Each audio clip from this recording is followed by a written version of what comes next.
My name is Machiko Palmer. Most people know me as just Machiko, or Machiko-san.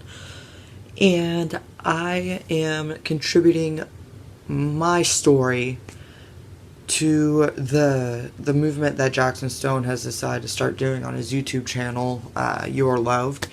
And I just want to say first and foremost, I think it's incredible what he's doing. As most people, especially everybody probably watching this and his channel, knows that his sister died from suicide not too far back. And he decided to do something positive in light of the terrible situation, as opposed to doing something negative, which, most people would forgive you and understand any negative outlash from such tragic events. But he decided to do something good with it, and every time I see him, he seems to be holding his head up high. So to that, I commend you, Jackson. Thank you so much for doing this platform so people like me and everybody else can kind of open up and in hopes of somebody watching and not feeling so alone, because I understand hearing you're not alone, and it doesn't make anything easier. A lot of people aren't alone when it comes to cancer or even losing a job, anything like that. Like it's true, but it barely band-aids the issue here.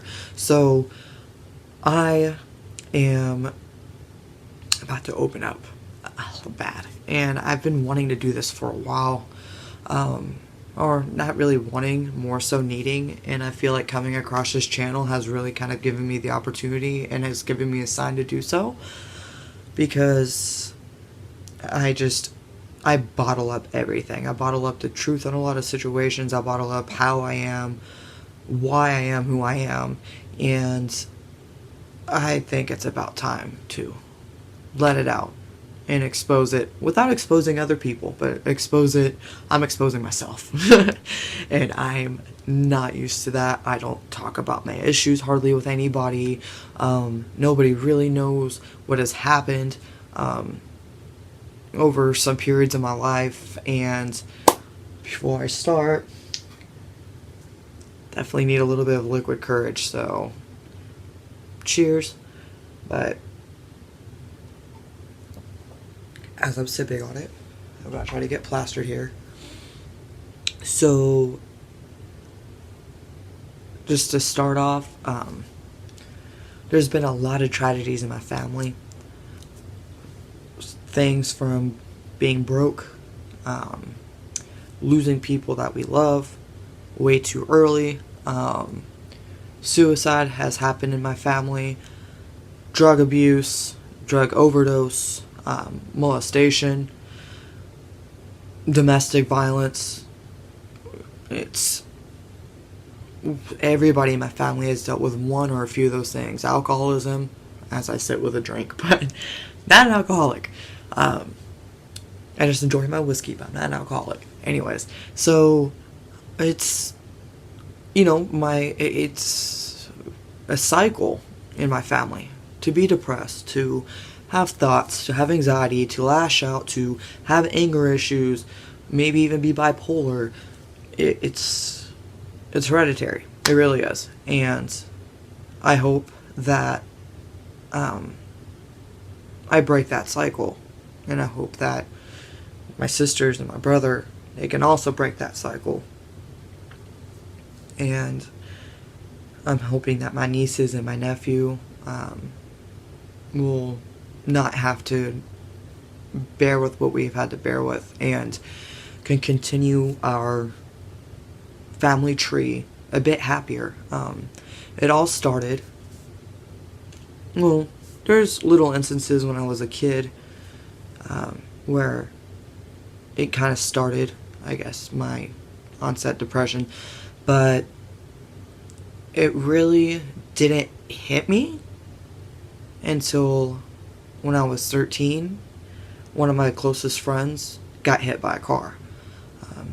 He was walking home from the skate park and got hit by a state trooper, and it killed him almost instantaneously. And I was shocked. I had never dealt with death before then. I've,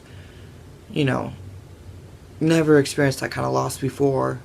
and it shook me. It was during the summer break and going back to school that following fall was really, it was hard seeing old hangout spots, like this certain place that we would sit up in the bleachers and gym, and just, it again, it shook me to my core. And unfortunately around that time, I was getting bullied in school. There was this one kid that I was really close with. We were really good friends, but he's also one of those people in school that you don't want to get on his bad side, because everybody liked him and stuff like that, and so he threw me under the bus and pretty much had everybody turn on me.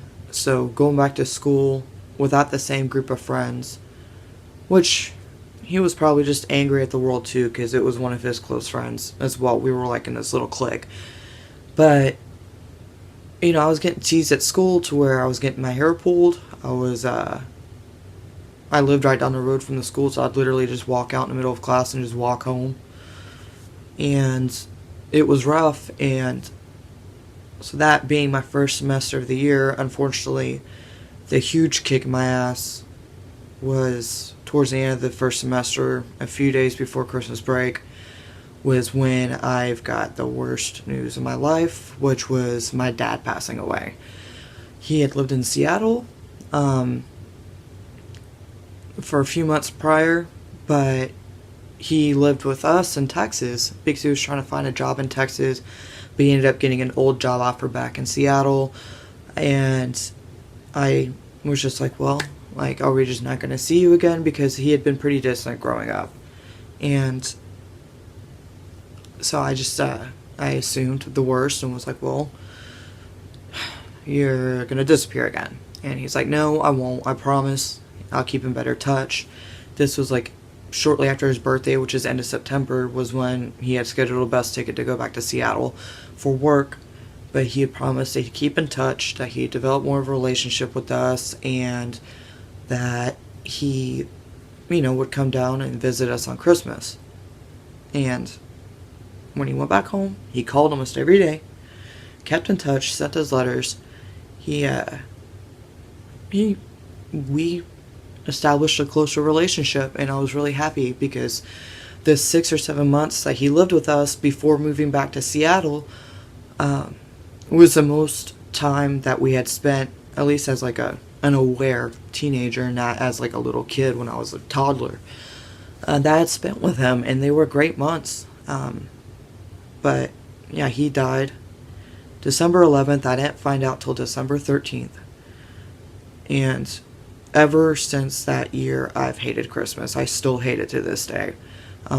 Buried him. He got moved to Texas. His body did, and so he got buried in Athens with other family members of his. And yeah, burying him 4 days before Christmas has definitely ruined that holiday spirit for me.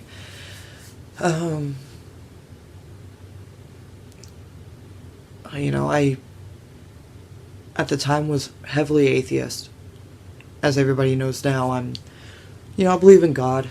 I'm not really religious, I'm more so spiritual, but it took a long time for me to accept him being gone. There's still moments where I don't accept it, but overall, I owe a lot of my successes and my good times and everything to the fact that I believe that God deemed him better as an angel than a father to me. And I owe my dad everything. Him looking down on me and looking over me, watching out for me, I owe him the world for that. Too bad I just can't tell him that in person, but I know he's there. So yeah, adolescent years, I was angry at the world. Luckily, I wasn't doing drugs or anything like that. A lot of my friends that I hung out with regularly did drugs and stuff, and I was pretty hard-headed when it came to that. Never once did that, but I was a huge vandal. I would go to construction sites and collect bricks to put in my friend's car, and I would go throw them through car windshields. I would do the spray paint stuff. I would wreck homes that were getting built, just, I was angry. I was mad at the world, and I am not proud of that. I've never been proud of it. I've was also a huge kleptomaniac. I shoplifted a lot too. That I think was more so for the adrenaline rush. My bad. Not more so out of anger, but yeah, the vandalizing was definitely out of anger. Just I never could accept it, and luckily that's in the past. I don't do that anymore. Obviously, I got out of that before high school, or before high school ended, so I'm good for that. But getting into my early stages of adulthood, I didn't have a father figure around to really teach me how men should treat me. So, yeah, daddy issues. But I just, that is what pretty much got me into what would be the second hardest time in my life.